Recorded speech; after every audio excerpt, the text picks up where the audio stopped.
Hi guys, thanks for joining me today.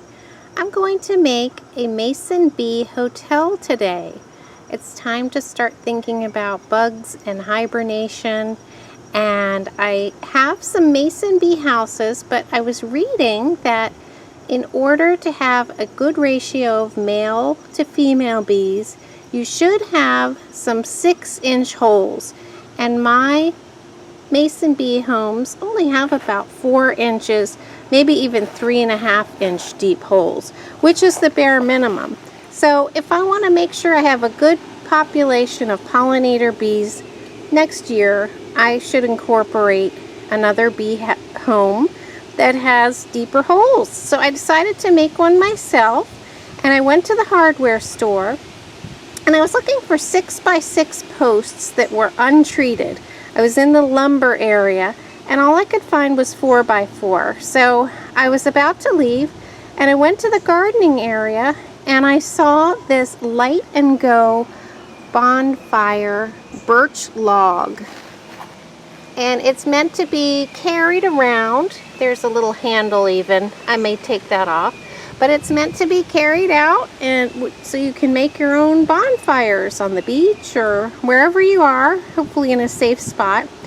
And it does have a place in here cut out for maybe newspaper or kindling, but I'm going to use that as another little area for bugs, and I'm just going to fill it with sticks because this is going to be an equal opportunity bug hotel. So other types of bugs can go in that area, and let's get started.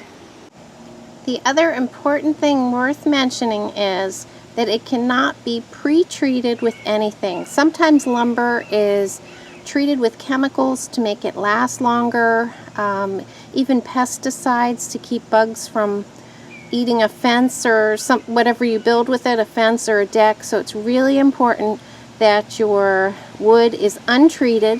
This was kiln dried, so it is bug free, so it won't have any mites in it because of the heat.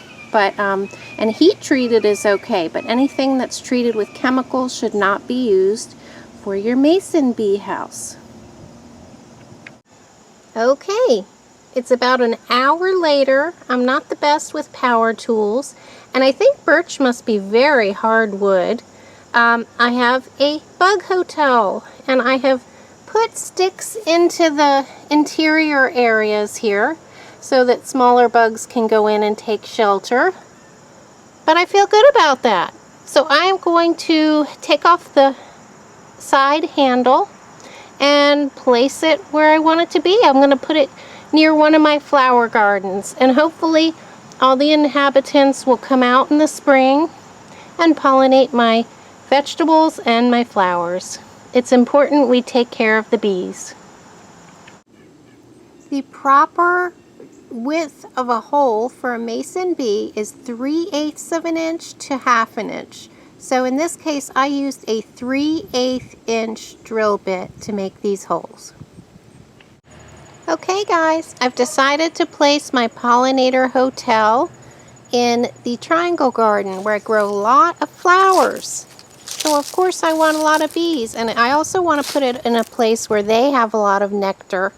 And I have spring, summer, and fall flowers planted in this garden. So I feel like it's going to be ideal. Now I did confirm that birch is hard wood, which is why my drill had such a hard time. It's just a little home drill, an electric drill. So that's why it took me so long. So keep that in mind if you go with my idea of using one of these grab-and-go bonfire logs. And if they're birch, it's going to be quite a long process. But I'm happy I did it, and I hope that some pollinators, solitary bees, and maybe ladybugs come and nest. And you have to put your bee house or hotel in at 5 to 6 feet height. And this is right at eye level. I'm 5'7", so I think I have it at the perfect placement. It is a heavy log and it has a flat bottom, so I just placed it on top of my deck. Now if you're handier, you can mount it somewhere, But in this case, I think this is going to be the perfect placement. As far as orientation, it should be facing south to southeast so that the sun is shining on the entrance to the holes. It just helps keep the whole log warmer. And although the sun is overhead behind a tree, this is quite a sunny area, and it's also facing south. So I'm really happy that I have this spot for it. Let me zoom in and show you. I did a bunch of holes, and then in the center part that's cut out, I guess for kindling, if you were going to use this as a bonfire log, I put all kinds of different size sticks, just random sizes, just crammed them all in there and left a little space for little creatures to go in and shelter for the winter. Now, I've also read that a lot of people take their bees shelter, their bee homes, into a garage or shed. I'm not going to do that. Some of the sites say that your bees should be acclimated to your climate if they're nesting in there. So I'm not going to be doing that, and I can't imagine how many bees end up being born in a garage or shed because humans have forgotten that they took their mason bee homes indoors. And I feel like the less we interfere with nature, the better. I do approve and suggest providing shelter for animals and bugs because we've taken away so much of their habitat. But at the same time, I don't think I should be bringing this in and out of doors or into a garage or shed. I'm just going to see how it does with the natural course of the winter in my area.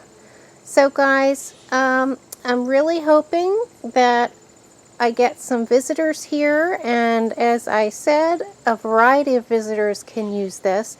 This only cost me about $10.98. If you already have the tools, and if you have a log this size, it would be free. So why not? It was fun, and I'm really happy I spent my entire morning working on my mason bee hotel. So thanks so much for tuning in. Oh, I forgot to mention one more thing. You do not want to place this near any bird baths or bird feeders because birds eat bugs. So, give your new nestlings that are going to be emerging in the spring, give them a chance to survive and pollinate your flowers and live their little bee life. So thanks so much for tuning in, and I'll see you next time.